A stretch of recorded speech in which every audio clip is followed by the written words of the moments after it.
வளைகுடா பிராந்தியத்தில் பதற்றம் உச்சத்தை எட்டியுள்ளது. ஈரான், இஸ்ரேல், அமெரிக்கா, ஹிஸ்புல்லா பல நாடுகள் மற்றும் ஆயுத குழுக்கள் நேரடியாக மோதலுக்குள் இழுக்கப்பட்டுள்ளன. பஹ்ரைன் முதல் டெல் அவீவ் வரை ட்ரோன் மற்றும் ஏவுகணை தாக்குதல்கள், லெபனான் எல்லையில் கடும் போர், வளைகுடா நாடுகளில் வான் பாதுகாப்பு நடவடிக்கைகள், உலக அரசியலை அதிர வைக்கும் 12 முக்கிய செய்திகளை இப்போது வேகமாக பார்க்கலாம்.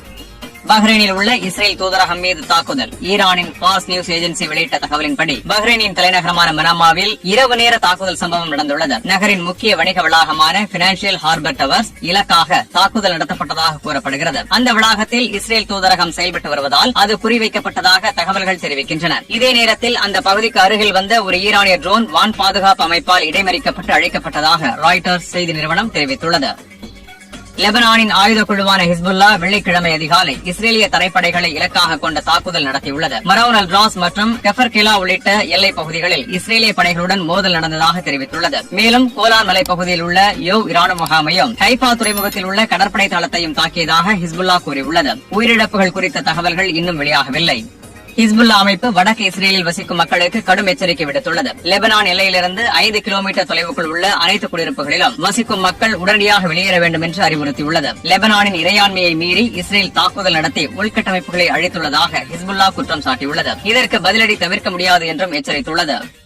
ஈரான் வெளியுறவு அமைச்சர் அப்பாஸ் அராக்ஷி அமெரிக்கா தரைப்படைகளை அனுப்பினால் அதற்கு எதிராக முழுமையாக தயாராக இருப்பதாக தெரிவித்துள்ளார். NBC செய்தி நிறுவனத்திற்கு அளித்த பேட்டியில் அவர் இந்த கருத்தை தெரிவித்திருந்தார். இந்த நிலையில் அமெரிக்க அதிபர் டொனால்டு டிரம்ப் ஈரானுக்கு தரைப்படைகளை அனுப்புவது தற்போது நேர விரயம் என்று தெரிவித்து தரைப்படை அனுப்புவதிலிருந்து பின்வாங்கியுள்ளார். ஈரான் ஏற்கனவே தனது பல முக்கிய ராணுவ திறன்களை இழந்துவிட்டதாகவும் அவர் கூறினார். மேலும் ஈரான் வெளியுறவு அமைச்சரின் எச்சரிக்கையை டிரம்ப் வீணான கருத்து என நிராகரித்துள்ளார்.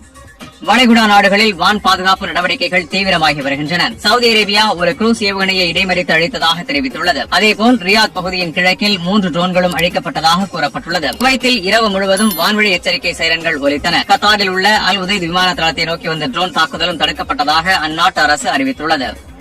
ஈரான் நீண்டகால போருக்கு தயாராக இருப்பதாக இஸ்லாமிய புரட்சிகர காவல்படை தெரிவித்துள்ளது. இதுவரை பயன்படுத்தப்படாத புதிய மற்றும் மேம்பட்ட ஆயுதங்களை விரைவில் பயன்படுத்த முடியும் என்றும் கூறியுள்ளது. எதிரிகள் எதிர்கால தாக்குதல்களில் கடுமையான அடிகளை எதிர்பார்க்க வேண்டும் என்றும் எச்சரித்துள்ளது.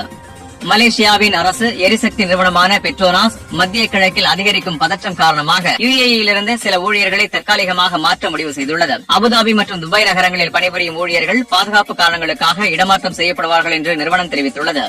ஐக்கிய அரபு எமிரேட்ஸ் தனது நாட்டில் உள்ள ஈரானின் $1 பில்லியன் மதிப்புள்ள சொத்துக்களை முடக்குவது குறித்து பரிசீலித்து வருவதாக தகவல்கள் வெளியாகியுள்ளன. ஈரான் தலைநகர் டெஹ்ரானில் இரவு முழுவதும் பல இடங்களில் சக்தி வாய்ந்த வெடிப்புகள் ஏற்பட்டதாக தகவல்கள் வெளியாகியுள்ளன. குடியிருப்பு பகுதிகளிலும்